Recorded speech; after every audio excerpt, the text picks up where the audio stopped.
Um outro ponto importante é a rega, tá, gente? Porque a nossa planta, eu estou falando da planta que não está bem, não está saudável. Porque o que acontece? Muitas vezes quando a gente adquire uma orquídea, né, entra aquela questão, como é que eu rego a orquídea? Você vai regar uma vez por semana, você vai regar 2 vezes por semana, você vai regar 5 vezes por semana. Gente, isso não é uma realidade, tá? Isso pode acontecer no orquidário comercial, que ele já tem aspersor, já tem umidade, já tem uma estufa, já tem os controles dele, então pode acontecer. Quando a gente traz para o nosso ambiente da nossa casa, a quantidade de regas vai ser determinada pela necessidade da planta. Então, ou seja, quando que a gente faz a rega? Quando a planta tem sede, tá? Eu vou dar um exemplo para vocês. Essa planta aqui é um Phalaenopsis Shiba, tá? Ele é um Phalaenopsis, é uma espécie, né? O que ele tem? É um Phalaenopsis miniatura. Ele lembra muito até um oncídio, né? Quando a gente olha para ele, ele lembra muito um oncídio, né? Então é o Phalaenopsis Shiba, é Chibae, né? Então Shiba. E ele é uma planta bem bonita, né? Porque ele é uma planta verde muito forte e ele é avermelhado, né? Então ele também, a parte de trás das folhas, né? E a parte da frente, ele é um verde, parece até um verde muito escuro, mas esse verde é da característica da planta, porque ele é um verde misturado com vermelho, né? Essa planta, eu peguei, ela estava num orquidário, num amigo da gente, e essa planta ela estava com substrato inadequado, né? E o que aconteceu? Ela estava extremamente desidratada. Você pegava na folha, praticamente a folha estava como um papel, totalmente desidratada.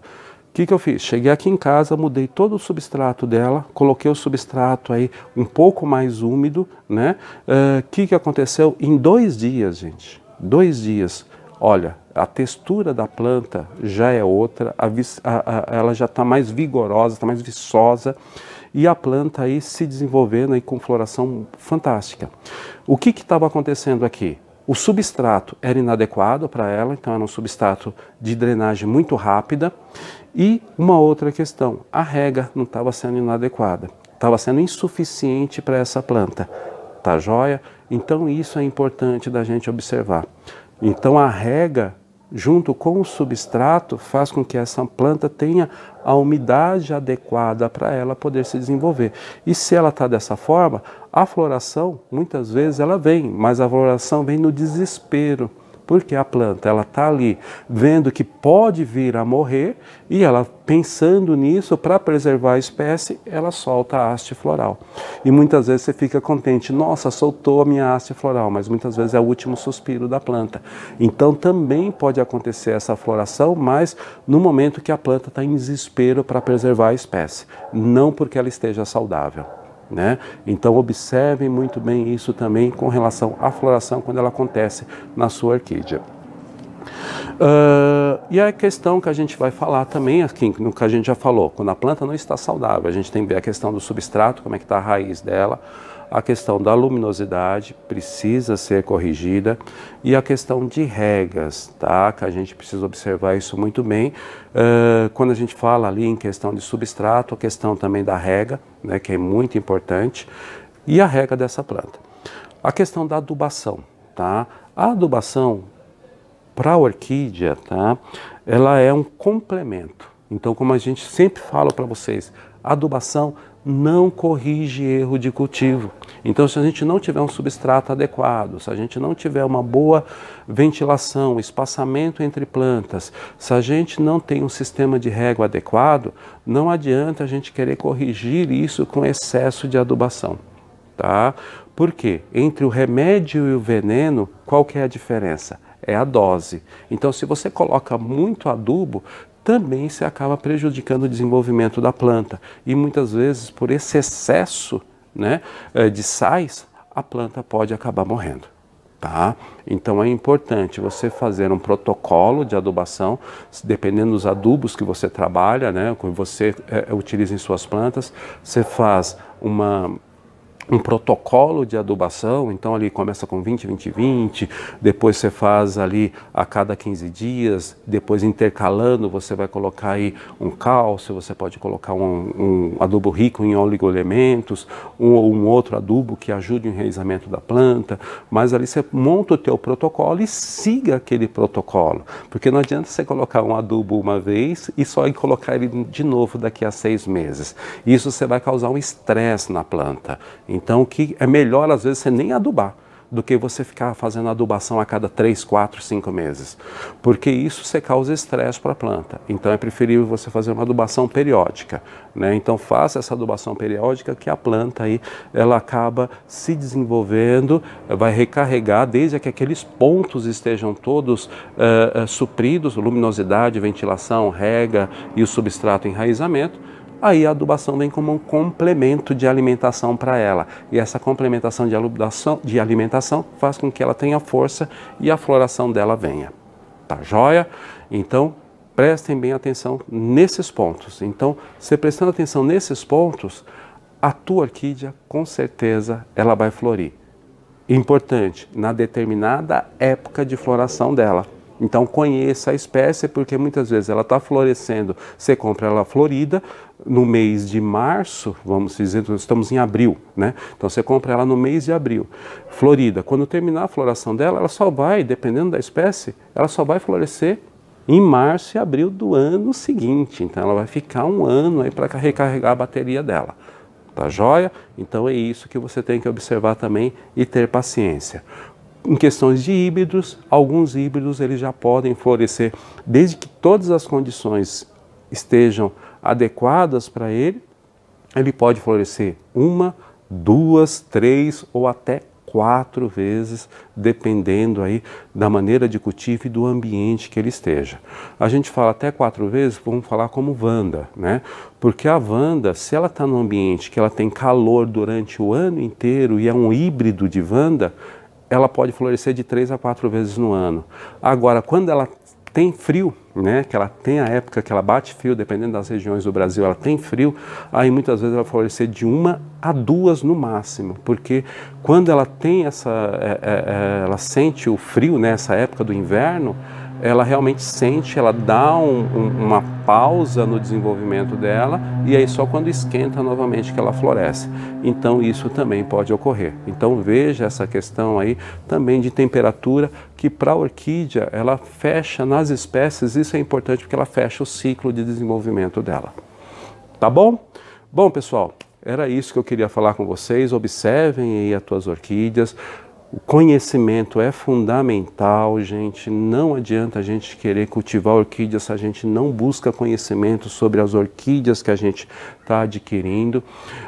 Às vezes a gente pode até ajudar vocês dando uma dica. Olha, faz assim, faz assado, cultiva dessa outra forma, muda um substrato, coloca no ambiente assim ou coloca num outro tipo de ambiente. Mas isso não é o necessário. Isso dali às vezes é para você resolver um problema. Então você resolve aquela situação, mas depois disso vá buscar conhecimento sobre a espécie que você está adquirindo. Porque aí você tendo esse conhecimento, aí sim você vai ter sucesso no cultivo das tuas orquídeas. Tá joia? Busque sempre conhecimento.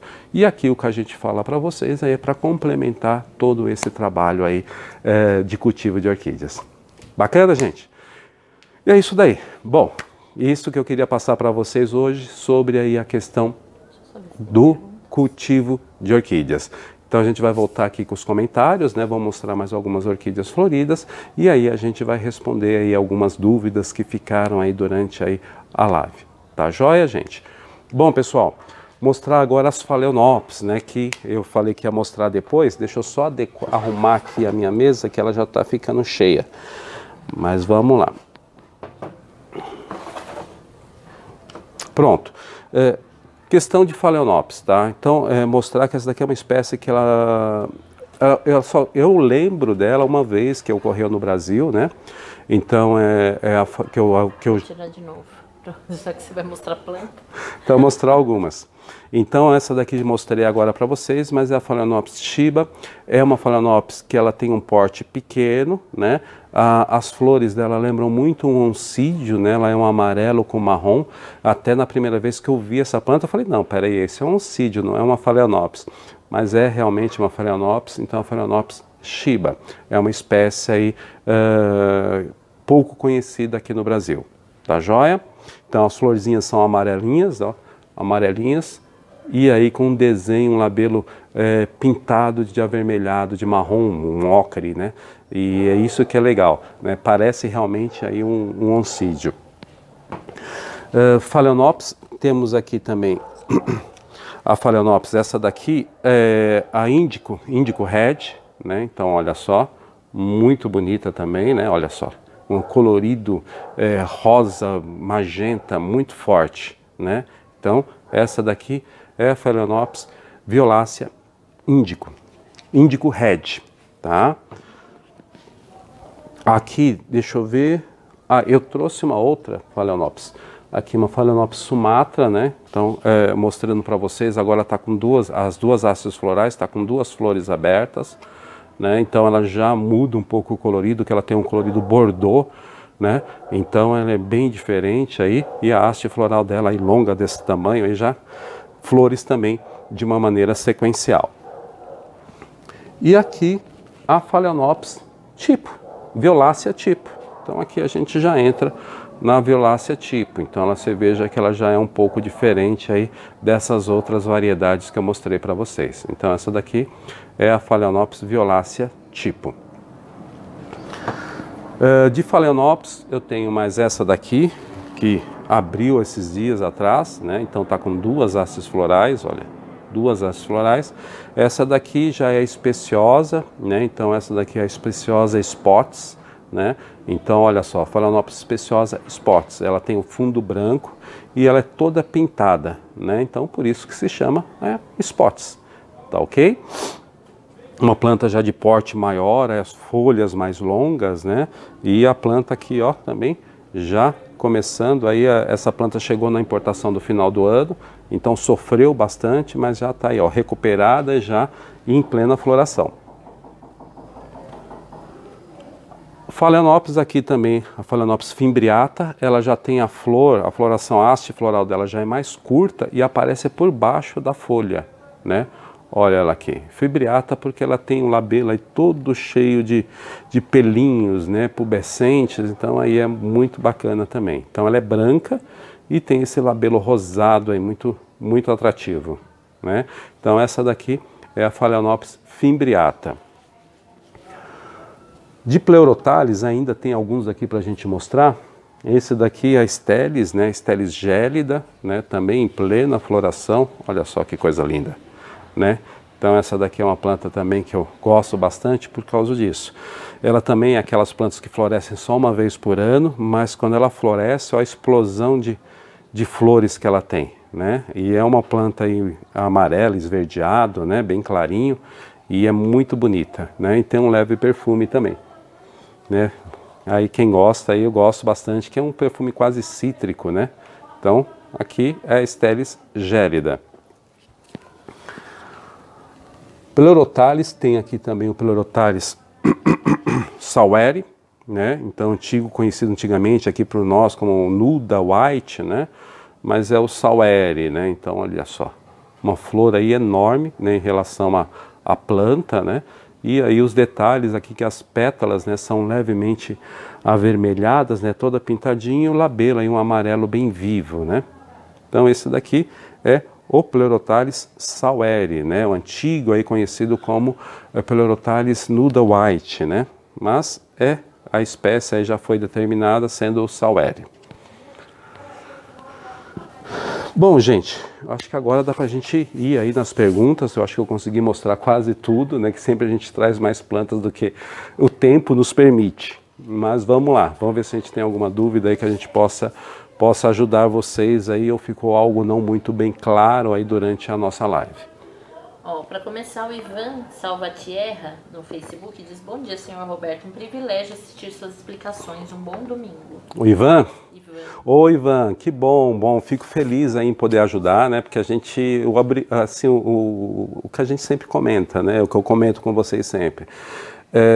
Eu tinha muita dificuldade, né, no começo aí de cultivo, principalmente de micro-orquídeas, e porque muita informação não é passada, né, não era passada. E agora realmente era mostrada a planta, mas não se dizia ali o como ou como fazer, né? E aqui agora, assim, depois que eu aprendi em algumas coisas, eu me propus aí a passar esse conhecimento para vocês, para justamente a gente conseguir aí desenvolver e ter plantas aí maravilhosas no nosso dia a dia. Muito obrigado, Ivan. Um grande abraço aí para vocês. E a Cristina Castro, ela fala: tenho minhas orquídeas, mas não florescem. Elas estão nos toquinhos. Tá, Cristina. Ou Cristina Castro. Então vamos lá. O que a gente precisa ver? Questão de luminosidade, a questão da ventilação e a questão de regas. Então precisa saber as espécies que você está cultivando. Então se você tem, porque assim o que acontece?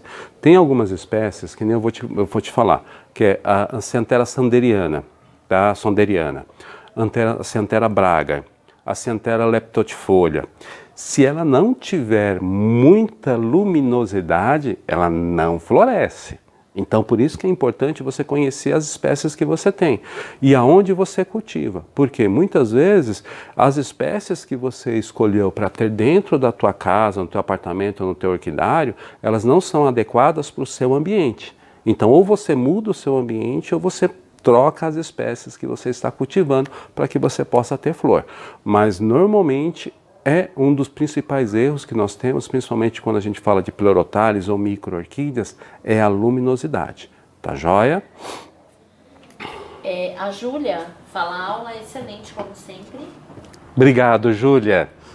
Fico feliz e obrigado aí pelo incentivo aí. A gente fica muito feliz e cada vez a gente fica mais contente em poder estar aqui com vocês. E o Mar Aleturco, Mar Aleturco. Mar Aleturco. Isso, tá. Ele fala aqui no Instagram. Bom dia, né? Saudações da Argentina. Opa, um grande abraço aí para vocês da Argentina. Ele agradece pelos ensinamentos, mas ele pergunta, aí você até pode dizer que depois ele assiste a live toda, né? Ele pergunta quais as condições para que floresçam, temperatura, luz, enfim. O Mar Aleturco. O Mar Aleturco, cada espécie tem a sua necessidade de luminosidade, de rega e de adubação, temperatura. Por isso que é importante você conhecer, porque assim, às vezes o que acontece, que nem eu respondi para nossa amiga aqui agora, às vezes a espécie que você está escolhendo para você cultivar na tua casa ou no teu ambiente, no teu orquidário, a tua região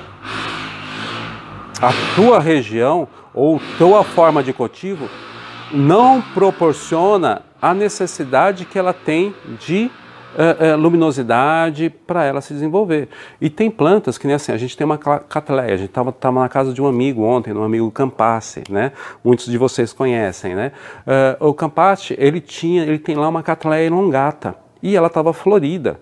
Só que catleia elongata aqui em São Paulo praticamente é impossível, é muito difícil de você cultivar e mais difícil ainda fazer florescer, porque ela precisa de muita luz, né? Então isso que é interessante. Às vezes você tem que, a espécie que você escolheu para você ter no teu orquidário, faltou alguma coisa, está faltando alguma coisa. Temperatura, às vezes a temperatura da tua espécie que você está cultivando em casa não está sendo adequada para ela crescer e se desenvolver. Ela vive em estresse constante e aí a sua planta não floresce. Tá? O que é importante? Saber as espécies que você cultiva. E em cima de cada espécie você buscar conhecimento. Não existe milagre. É isso que é importante. A gente tem que buscar conhecimento sobre a espécie que a gente está cultivando na nossa casa. Tá bom?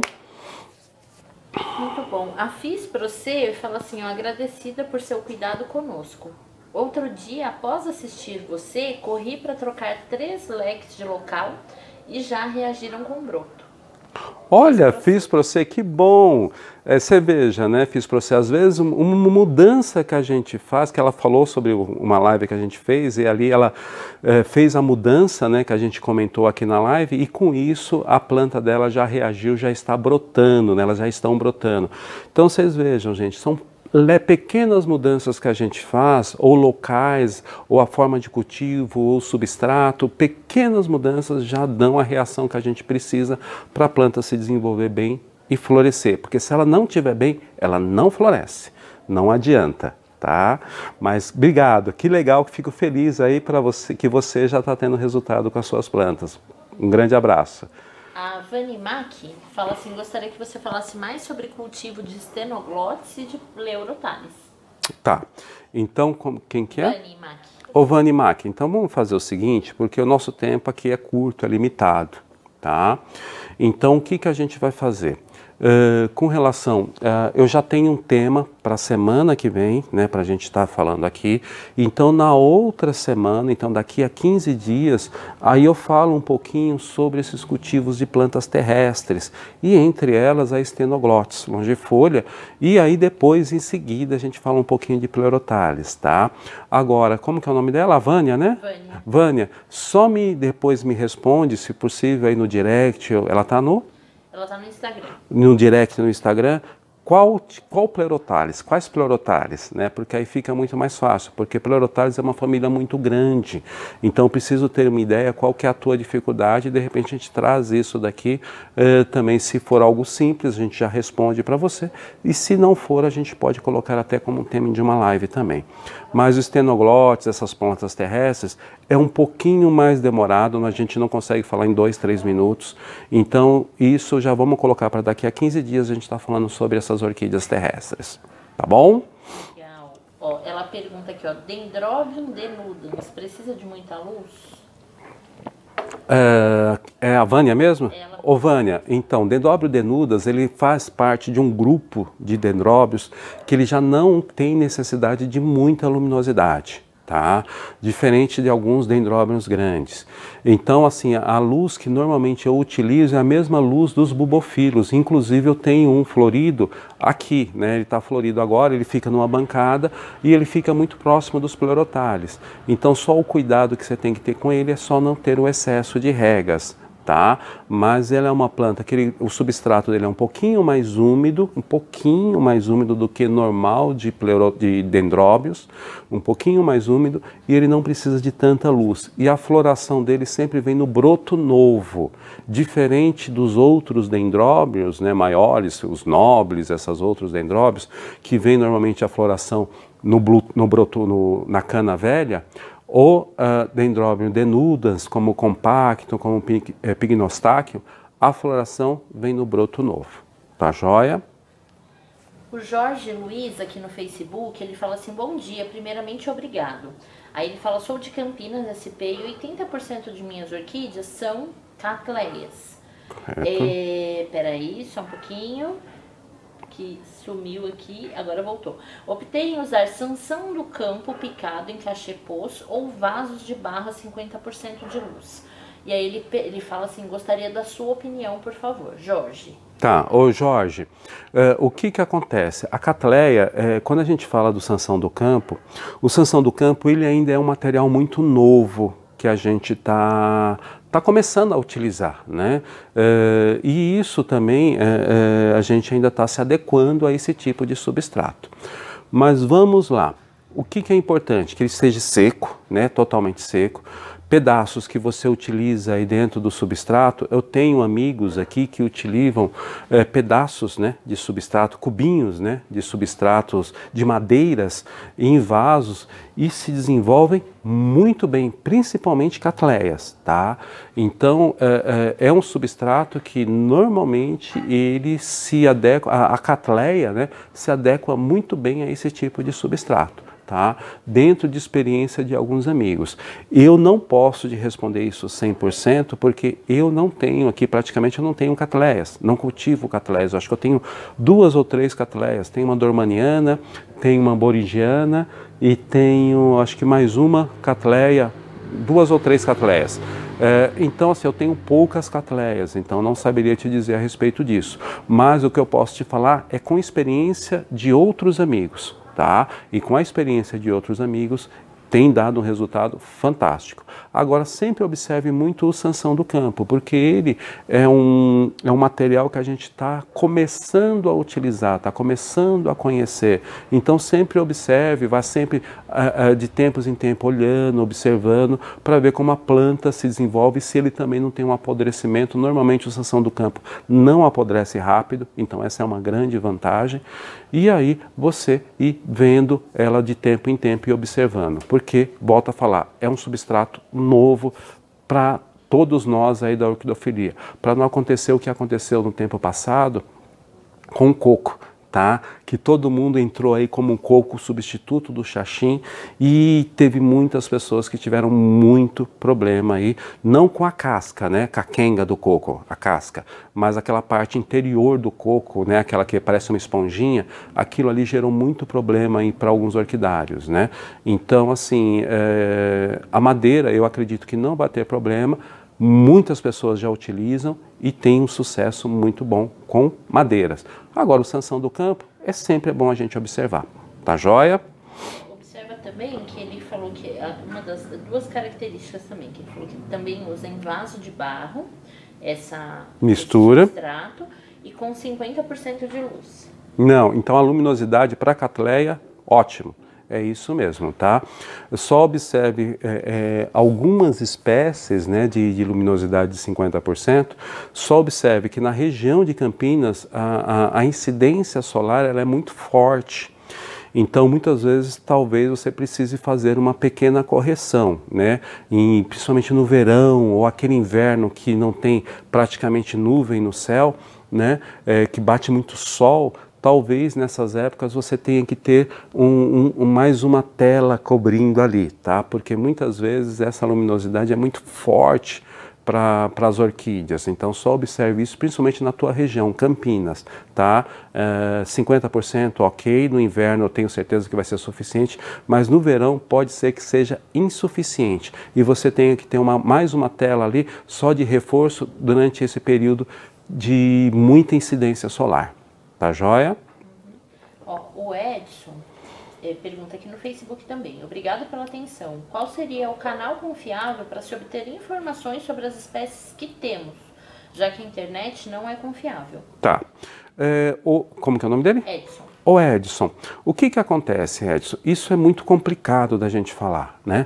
Mas onde que eu consigo buscar algumas informações, tá? Que isso já me dá um norte, então me dá uma direção de como seguir.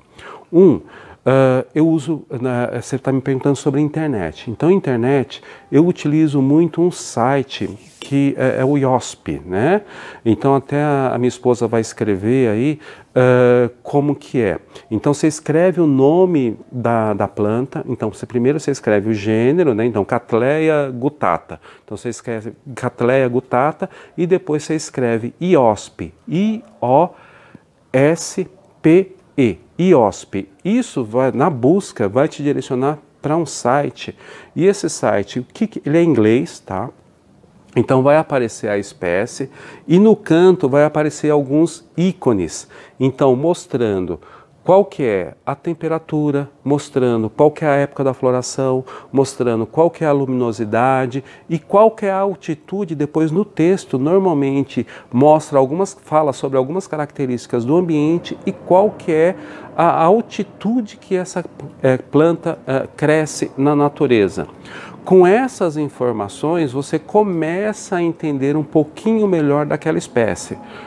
Ali não é 100% confiável mesmo, é difícil porque a gente tem uma informação 100% certa, mas ali te dá um norte para como você vai cultivar as tuas plantas, e não saber se ela é do ambiente mais seco, do ambiente mais úmido, do ambiente mais quente, ambiente mais frio, qual que é a altitude que ela cresce. Então isso te dá uma referência em termos aí de como você ir cultivando, principalmente quando a gente mexe com micro-orquídeas ou com vários gêneros, já te dá um norte de como que você vai plantar, como você vai cultivar a sua planta, tá bom? Então é isso, o nome da planta, né, o gênero e espécie, e depois o termo IOSP. e ali você dá um Enter e ele já, na busca, ele vai aparecer e aí você clica nele e ali tem essas informações. Volto a falar, ele é em inglês, né? Então, mas isso já ajuda muito, muito mesmo. É uma referência que eu tenho, tá bom? Na internet. O José Filho no Instagram pergunta: bom dia, Roberto. Pleurotalis restrepioides, muitos sites indicam luminosidade de 80% a 90% e outros falam de 50%. Por favor, fale um pouco dela. O nome dele é? José Filho. Ô José Filho, tudo bom? Como é que você está? José Filho, existe uma confusão muito grande aí com termos de Pleurotalis restrepioides, tá? Ela é uma planta. Pode pegar qualquer uma aqui, ó. Pode pegar essa daqui mesmo, né? Essa primeira. Não, essa daí não. O seguinte, isso. Tá. Então, a restrepioides é isso daqui, né? Então, o que acontece? O Pleurotalis restrepioides, quando você coloca ele numa luminosidade insuficiente, ele tem uma coloração verde, ele já é verde escuro, tá? Quando a luminosidade é insuficiente, ele tende a ficar muito mais escuro. A outra questão, né, que você tem que tomar muito cuidado, é a questão do substrato. O substrato dele tem que ser um substrato de drenagem média para rápido. Cuidado! Se o substrato dele estiver muito velho, não estiver muito bom, ele começa a soltar cake. Ele não solta brotos novos, ele só solta cake. Então esse é o cuidado que você tem que ter. Agora a questão de luminosidade, tá? Eu utilizo luminosidade com a filtração entre 60% e 70%. 60%. 50% é muito claro. E 80, 90 de filtração é muito escuro. Então fique ali em torno dos 60% e 70%, tá? Porque senão ele não floresce. Ele só solta cake. Ou senão a parte vegetativa fica enorme, fica linda e maravilhosa, ele não dá flor. Então esse é uma das plantas que ela tem muita questão da luminosidade. Se ele não tiver luminosidade suficiente, ele não floresce também. E outra coisa que é importante é o substrato. Se o substrato estiver velho ou for um substrato muito úmido, né, que segura muita umidade, ele começa a soltar cake no lugar de soltar flores.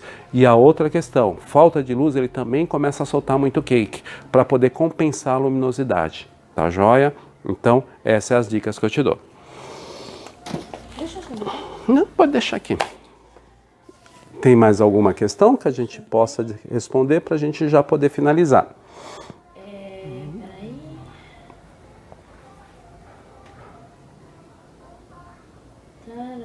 O pessoal agradece aqui no Facebook. Ô Jorge, só coloca aqui mais um pouquinho da especificação de como ele cultiva a catleia lá, tá? Ele fala que coloca o adubo NPK 20-20-20 e Orknutri de 15 em 15 dias. Regas de 2 a 3 vezes por semana, por ter muita drenagem e pouco esfagno. Ok, tá ótimo, é isso mesmo, né, o Jorge? O Orknutri que ele utiliza, né? Isso. Tá, ótimo. É isso daí. Então aí o que você vai fazer só depois, aí só veja, não me lembro agora de cabeça se o Orknutri tem cálcio, tá? Então só veja aí de repente uma complementação de cálcio que você faz aí a cada 40 dias e eu acredito que aí você já está com uma adubação aí perfeita aí para você manter. Se o Orknutri tem cálcio, aí você não precisa fazer essa complementação, tá bom? Bom, gente, era isso que eu queria conversar com vocês hoje, né? Então a gente já falou um pouquinho aí sobre floração, né? Então vocês vejam que a floração não depende basicamente da orquídea, depende muito mais do ambiente e da nossa forma de cultivo para que ela ocorra, né? Então a responsabilidade não é da orquídea, a responsabilidade é nossa, né? Então temos que trazer essa responsabilidade para a gente e fazer o que precisa ser feito para que ela floresça. Bom, pessoal, um ótimo domingo para vocês, né? Muito obrigado por vocês estarem aqui conosco. Ficou alguma dúvida? Ficou alguma questão? No Instagram, me mande no direct, que fica mais fácil de eu encontrar e te responder. No Facebook, me mande pelo Messenger, porque também é mais fácil de eu encontrar. Ou se você se sentir mais confortável, pode me mandar pelo WhatsApp 11 9 9187-8965 e também convido todos vocês a me visitar o meu site, orquidário, www.orquidariorobertomartins.com.br. Um ótimo domingo para vocês e até semana que vem.